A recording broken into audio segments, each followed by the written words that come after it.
hello, everyone. It is so good to see you. I hope you're doing well. Your families are doing well. I'm going to share my screen with you. So Steve and I want to kind of share with you today ways that you can protect your loved ones or other older adults from being victims of exploitation, frauds, or scams.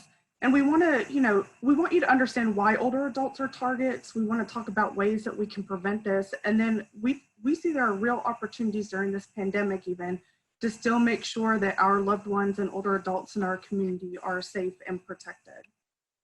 And so I will just take a minute to highlight the Elder Financial Safety Center. I think most of you are pretty familiar with it.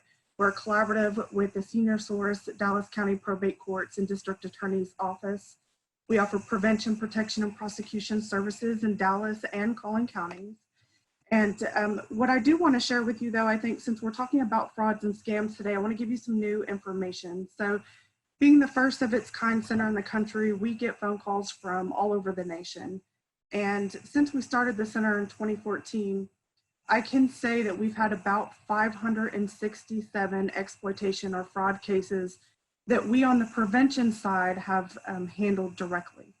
And to give you some perspective about what that looks like, you know, on average, it'll take about 18 months before we ever see any kind of real financial stability, outcome, or change happen for that older adult once they've been victimized.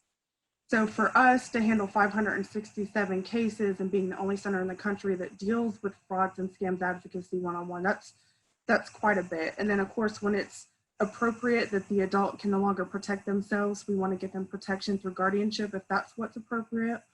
Or if the DA's office is the correct regulatory law enforcement agency to prosecute the case, then we'll send them there. Otherwise, we work with law enforcement agencies, other regulatory like FDIC, the FBI, you name it, we work with them or have over our time. We're going into our 6th year of the center. One thing we're really proud of, which I think is new information for y'all that I want to share, is that we recently have become a part of the Elder Justice Network with the U.S. Department of Justice. And so this is a network of either multidisciplinary teams or law enforcement agencies across the nation who are working on elder abuse issues in a way to bring justice and resources to those who have been victims. So if you go to the U.S. Department of Justice website, or if you just Google Elder Justice Locator, this will pop up. You type in our zip code or Dallas, and you can see at the bottom the Elder Financial Safety Center comes up. And so it's taken quite a bit of time to get recognized in that way, and we're excited about it. And then of course, we're so proud of the work that we're doing. We have a really amazing team and a supportive agency. In our time, these are updated numbers through the end of 2019. We've served over 24,000 older adults. It's pretty incredible. And we have a financial impact of 83 million and have educated over 48,000 across the country. And so a lot of times we'll get asked, how did you achieve an impact of $83 million? And I wanted to share that most of the time that's going to be through employment, restitution, asset protection. A lot of times that even insurance, we find that a lot of older adults are not properly insured or overinsured. And believe it or not, we can get them a lot of money back just from evaluating our insurance. And so that's where some of those outcomes come from.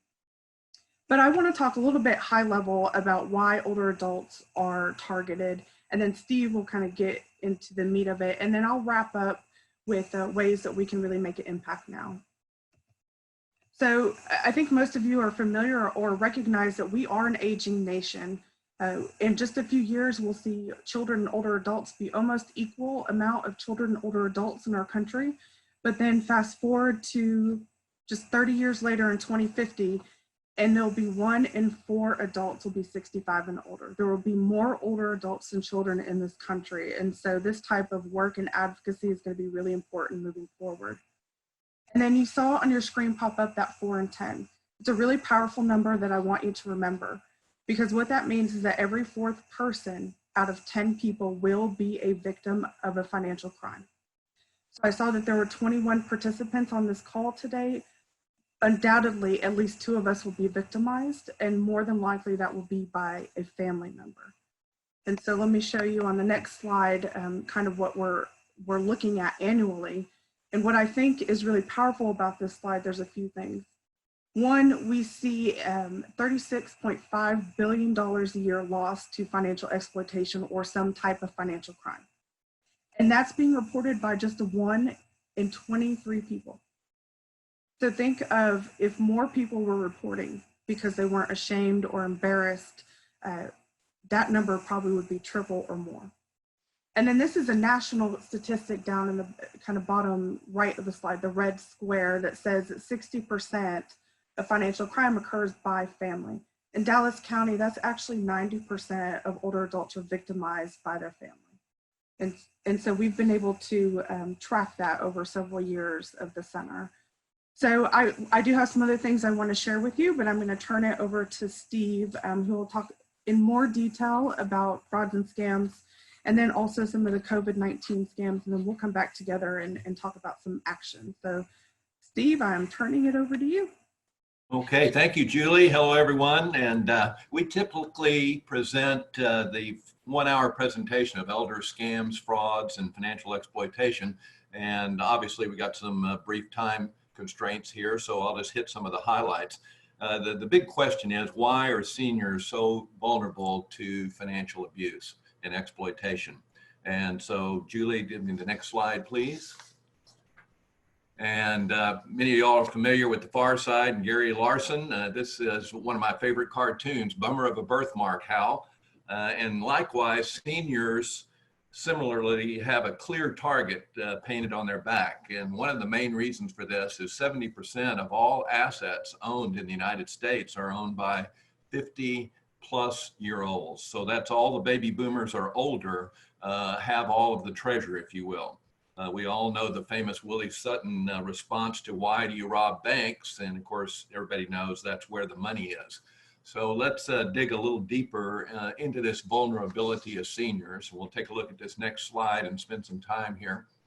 They're more vulnerable because the world is speeding up just as seniors are slowing down when you think about that dynamic. Technological advances alone put seniors behind the learning curve. They're easy targets for scammers as seniors struggle online. They're opening dangerous portals into their homes and lives through Facebook and other social media. We have a saying around the office, taking dad's car keys away was tough enough, but just try taking away his computer.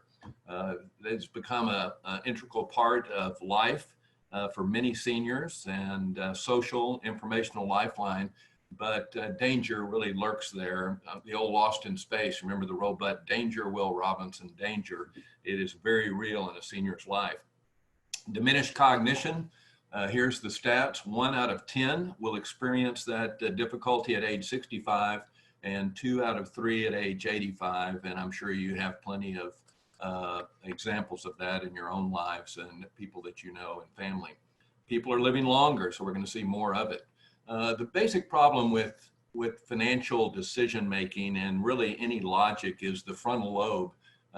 Many of you know that the frontal lobe is not really developed until you're in your early 20s, which explains why teenagers do such stupid things because like throwing bricks off of overpasses and things like that, they don't think of the consequences. They don't think through the results.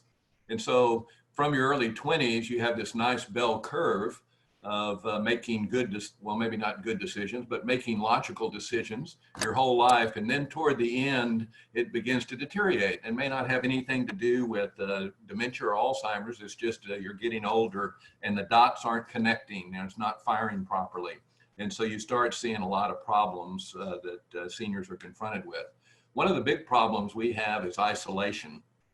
Older adults who are isolated are at a much greater risk of exploitation.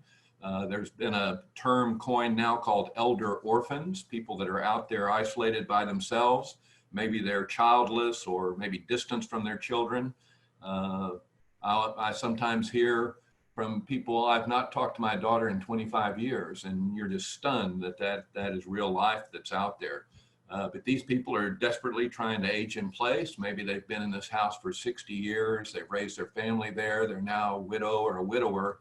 And it's a comfortable place, but it's coming down around their ears. They're lonely, very susceptible to romance scams, and we have an incredible number of those. We won't get into too much detail today. But predictable patterns is another problem. There's a sign in Alaska during the thaw season. It says, pick your rut carefully because you're going to be in it for the next 30 miles. And seniors tend to do the same things over and over again. They're easy to track.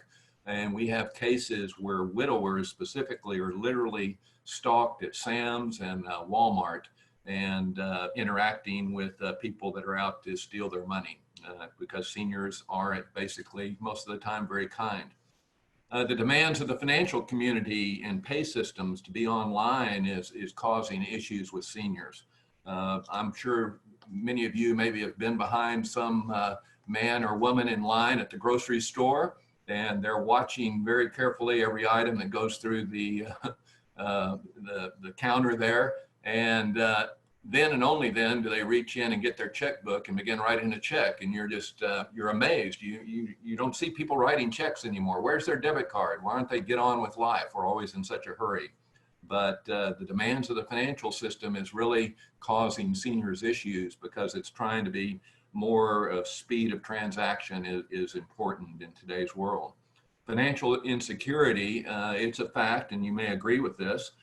Seniors are less afraid of dying than they are in running out of money, okay? That's their big fear, is they won't have enough money. And that's why they're elated when they're told they've won the lottery, even though they're not connecting the dots in this frontal lobe and this logic that, gosh, I never even entered the lottery and I was a winner. So there's multiple reasons for senior vulnerability. It's just the reality of aging today. So who are all these bad actors? Who are these scammers? And yeah, go on, Julie, you had it. Thank you. Scammers, fraudsters seem to be everywhere. Familiar face here, probably the greatest con man of all time, Bernie Madoff, $17.5 billion Ponzi scheme. The victims, many retirees, many elderly. I have firsthand knowledge of Bernie. He and I were actually on an NASD FINRA committee back in Washington, D.C., way back in the 90s. I've got to tell you, he was one of the most highly respected, intelligent, powerful, influential people you had ever met. And I can guarantee no one knew that he was a fraud. And so you hear all the time seniors say, but he was so nice. Well, all con men are nice or you wouldn't talk to him. And we have our own local Ponzi person here in Dallas that was just convicted, Doc Gallagher. Many of you may know that name from Saturday morning radio.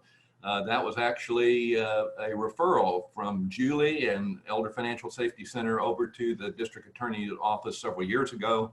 And he was finally, as you saw maybe in the Dallas Morning News, convicted of a 25-year term and ordered to pay back over $10 million to investors. In fact, the very day that he was arrested, one of our EFSC counselors was able to stop a $75,000 check that her client had just written and was getting ready to hand over to Doc Gallagher. One of the things that was apparent in his conviction is Saturday morning radio is a problem area.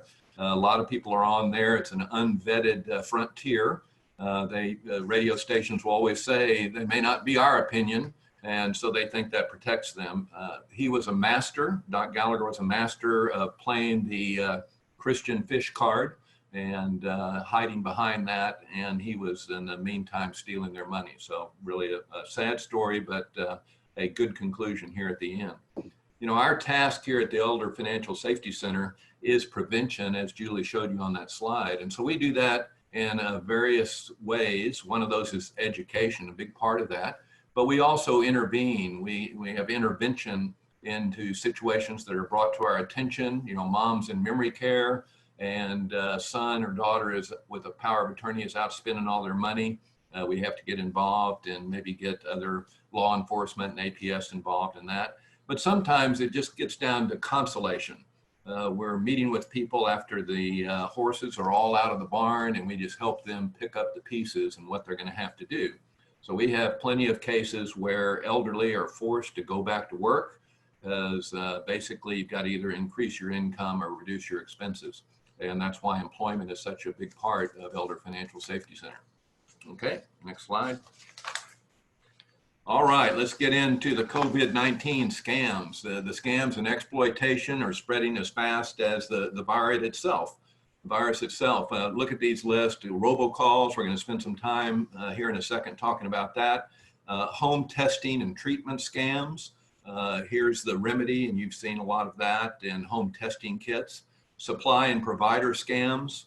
Toilet paper, hand wipes, everything that can be sold online. Charity scams, now's the time to donate. These people are suffering. Phishing, and then even compassion and romance scams. So when you think about it, when everybody is locked down in place, socialization has to take place in another way, and that's through the telephone and through the computer, and it's just ripe for abuse. I had to talk to an attorney friend. Of course, we're hearing all this talk about the domestic violence that's going on while everybody's locked down, and it's really sad. But I had an attorney friend tell me the other day that his calls for divorce have gone up 5 times since everybody's been locked down. So I think it's causing the friction, bringing people into close quarters, and they're realizing they've got to do something about it. But it's having all sorts of ramifications. Almost within hours of us getting involved in these COVID-19 scams, the scammers were latching on to this latest hot button, and they're trying to exploit whatever they can. And the next step is going to be these stimulus checks. You're seeing in the paper today, it's coming as soon as tomorrow and next week. Money on the move is a scammer's delight. This check you see up there in the picture showed up almost immediately. This con man was probably not the sharpest knife in the drawer, but sadly, he doesn't have to be with these vulnerable seniors. And you see all sorts of problems with this check. Number one, just the amount of the check. I mean, if you and I were going to do it, we'd make it for $1,200 or $2,400, the usual money amounts that are being bandied about. But this was fake, and you can see all the different problems with it. I think we got a big kick out of the auto stimulus, and then in the deal it says economic automotive stimulus. What this turned out to be is, rather than a check, this was an invitation to go and buy a used car at the car lot.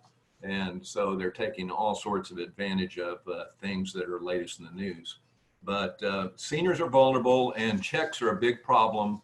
You deposit real looking checks in your bank account, and you end up spending the money, and then the thing bounces and comes back, and you're liable for those funds. And we see a lot of that. The next problem is going to be the direct deposit government website. It's coming in the next few days because it's going to help you get your money faster. If you don't want to wait for a physical check, you want that direct deposit, but you don't have that connection because you're on Social Security or you've been getting money back from the government when you file a tax return, they're going to give you a website where you can give all of your banking information and get that direct deposit. So we're just waiting for the misinformation to come out to these seniors saying, this is where we can help you get to your money faster. So Julie's going to speak more on the COVID-19 attacks shortly, but let's take a look at the next slide. And I told you we'd talk a little bit about robocalls. I won't dive too deep into this, but this is what we got to realize. This is really an intriguing business plan. They are very organized. It's a huge part of scamming seniors, these robocalls. It takes sophistication, investment, diversity of skills to run one of these rings, if you will. And of course, you got to lack any morals whatsoever because you are stealing from the most vulnerable people that are out there. And so these are the key steps in this business plan. You look at those buy lead lists, and how many of you have maybe picked up a phone and there's nobody on the other end? And actually, that is the computer doing its job because they're trying to find out who are the people that actually answer the calls. And then they sell your number over and over and over again. And so that's, we're doing a lot of lecturing and education on how you handle the telephone in this day and age. You should be screening all calls with an answering machine. There's no excuse for picking up a phone unless you see who it is and know who they are. And of course, they're getting very tricky now by using local numbers. So it sounds like somebody in your 214 or 469 area code. It's got to be somebody you probably know. I even got a call on our home phone here the other day that had my phone number on it. And so they can put anything in that window now. And they want your information. There's value in your social security number. There's value in your banking information. And there's even value in getting your Medicare number, which is one reason they took it away from social security number and gave you a number that you can't memorize anymore. But that Medicare number has been shown that it is worth $30,000 to a scammer if they can get hold of it. So IRS, Social Security, they do not call you. They don't call on outstanding warrants that you missed jury duty. They're going to try anything to scare you into taking action to defend yourself. That's just a natural reaction. And what stuns us, do people really believe one can fix a problem with the government by paying with an iTunes card? But that really happens. This is the disconnect that never ceases to astound us. And so now these calls are coming in on your cell phone. And then finally, on this next slide, how can older adults? Yeah. Can I interrupt you for a minute? Yeah. I'm going to skip that slide and go right to this one. Okay. And that's just jump in, because I think the two slides have some similar information that we can share with them. Okay. Go ahead. Okay. So here's what I want to share with you. That flyer or that image you see in the middle is a flyer that we created from the Senior Source and Elder Financial Safety Center within the first week of COVID-19. This flyer has traveled all over the country practically at this point. We've had, just since on Facebook, I think a week or so ago, 2,000 people share this and view it. We've had over 25 counties across the nation ask for this flyer and if they can share it with their community, because I actually received an email from an IT firm that said, can I share this with my employees? It's the best thing I've seen so far. And so we're going to continue to update this and get this information out there, because we want to be the experts and to stay on the forefront of not just COVID-19 scams, but all the work that we're doing. And I wanted to take a minute, because we do have a real opportunity here during this pandemic to stop and prevent scams. And I hope that we take not what only we're learning today past the pandemic, but continue to share it. So let me talk to you just a few minutes about what I mean when I say connect. So these are some ways we can protect people right now. When I use the word connect, I mean that in a very intentional way. Finding the time, I know that we said older adults have patterns, but this is a time where we want to encourage them on Wednesday morning at 10 a.m., call that person you love or someone who you know is vulnerable in your community and have a conversation with them. The more connected somebody feels, the less vulnerable they are. And I do want to distinguish for just a moment the difference between isolation and loneliness. So being lonely is probably what I'm feeling right now. I mean, my family is around, but I do miss seeing all of you and going to work and just having those normal interactions with clients. Isolation truly is a lack of access to resources, networks, churches, friends, transportation, and things like that. So there's a big difference. But when we're in the middle of a crisis like we are now, they act one and the same.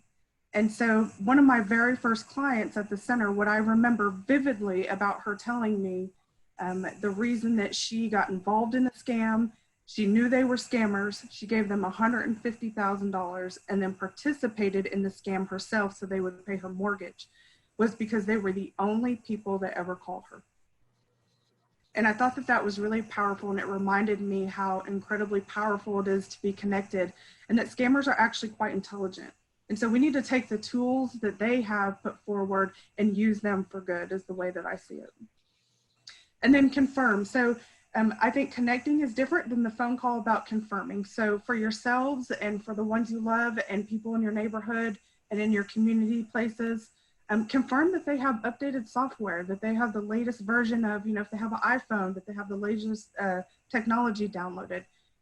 If you're able to now guide them to enable the auto antivirus software being automatically renewed or updated in operation systems, I would encourage that and do that, because those are the things that are going to keep them protected if they're using a lot of technology right now.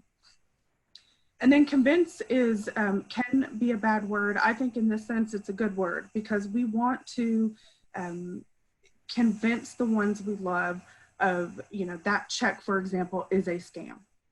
The fact that someone has found a cure to COVID-19, it is a scam. If someone is calling you and saying, I'm going to turn off the electricity right now unless you make your payment because they know you're behind on your electric bill, it is a scam. It is not going to happen. And so we really have to be forceful about convincing the people we care about and our neighbors that these are scams, and really encourage them in that process to reach out. Most of the time, with 1 in 23 people in our nation are reporting fraud, it's because they're embarrassed, they're ashamed, they feel hopeless, and they're starting over, whether that's at age 68 or 86. And so we have to convince people that it's okay to come to us. And that goes to kind of my next point about contact. Contact is another opportunity to be intentional, but I think it's also a way to be a separate phone call from connecting. What did you get in the mail today? Letting them voice whatever fear or concerns they're having. Let them talk through that piece of mail they got that you know is probably a scam without any judgment. I think that the challenge when I speak to a lot of older adults who have been victimized is that they are fearful of being judged, fearful of, like Steve said, having their computer taken away, their keys taken away, their whole life controlled, terribly fearful of guardianship and things like that. So the more that we're connected and we stay in contact and we're sharing this information, I think the more we can prevent this from happening.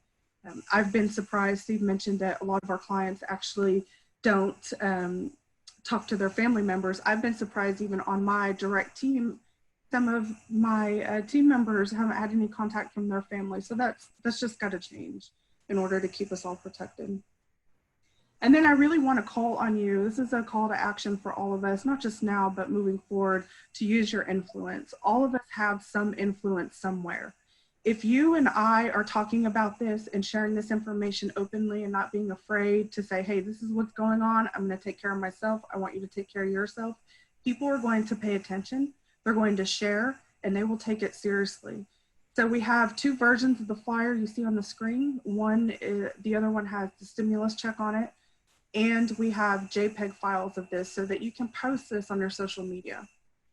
Also, I think making sure that you are staying connected to what's going on and the ones you love are staying connected.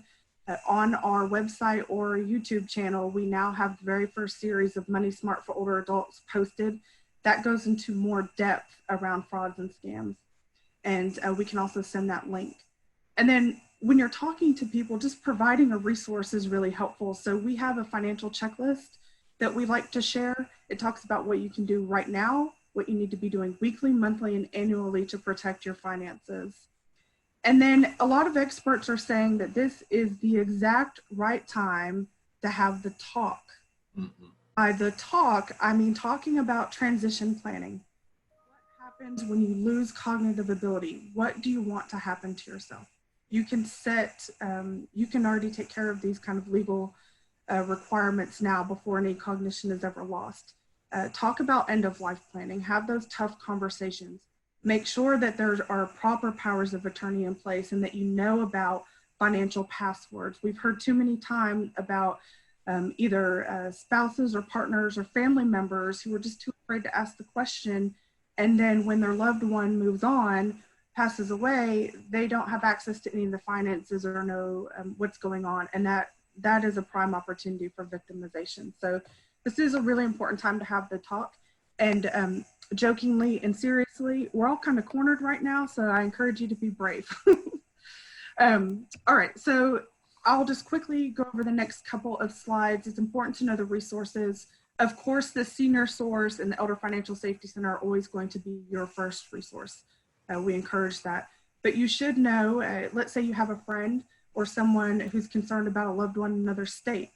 Go to the Area Agency on Aging, Adult Protective Services, the Elder Justice Locator, knowing the resources to give them that little bit of comfort right away, and then connecting them to us so we can help follow through. And then the other thing is, really not being afraid to report the abuse. So one of the very first times we taught Money Smart for Older Adults, what I remember from that is a woman who came to me afterwards and said she was embarrassed to share this in class, but that she actually knew one of her family members was being victimized. And she was afraid to do anything about it because she didn't want to cause them more harm.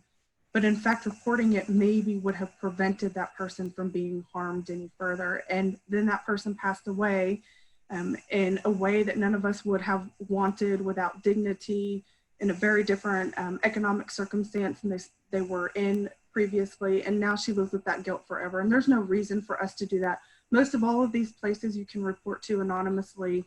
We just want to ensure people are protected. And as I mentioned, we are always here for you. And so this is our direct contact information. You can email us at efsc@theseniorsforce.org.